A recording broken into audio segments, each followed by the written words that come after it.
தமிழ் கழுகு. தேர்தல் முடிவுக்கு அப்புறமா கன்னியாகுமரியில மாவட்ட செயலாளரை மாத்திர எண்ணத்துல இருக்கான் திமுக தலைமை.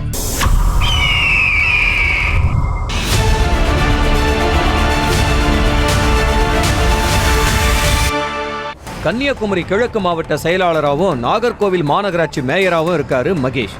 மகேஷ மேயராக்குறது பிடிக்காத முன்னாள் அமைச்சர் சுரேஷ் ராஜன் பாஜக கூட சேர்ந்து சதி வேலை செஞ்சது தெரிய வர தலைமை மாவட்ட செயலாளர் பதவியை சுரேஷ் ராஜன் கிட்ட இருந்து பறிச்சு மகேஷ் கிட்ட கொடுத்துச்சு. மகேஷ் மேயர் ஆகிறதுக்கு முக்கிய காரணமா இருந்தவர் அமைச்சர் மனோ தங்கராஜ். இவருக்கும் சுரேஷ் ராஜனுக்கும் ஆகாததுனால அதை பயன்படுத்தி குமரி கிழக்கு மாவட்டத்துல தன்னோட அட்ராசிட்டியை ஆரம்பிச்சிருக்காரு. தனக்கு வாக்களிக்காதவங்களை ஓரம் கட்டுறது, தான் மேயர் ஆகிறதுக்கு ஆதரவா வாக்களிச்ச பாஜக கவுன்சிலர் முத்துராமனுக்கு மாநகராட்சியில வழங்கப்படுற 4 மண்டல தலைவர் பதவியில தென்மண்டல தலைவர் பதவியை வழங்கினாரு மகேஷ். இதனால நிர்வாகிகள் கடும் கோபத்துல இருக்காங்களாம். மனோ தங்கராஜ் மூலமா தலைமையை அணுகி புகார் செஞ்சதுல தேர்தல்ல மகேஷ் தேர்தல் வேலை ஒழுங்கா பார்க்கல.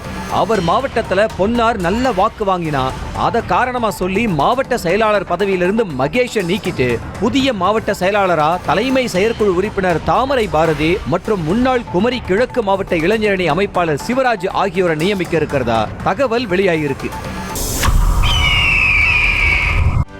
செய்திகளை உடனுக்குடனும் துல்லியமாகவும் தெரிந்து கொள்ள சப்ஸ்கிரைப் பண்ணுங்க.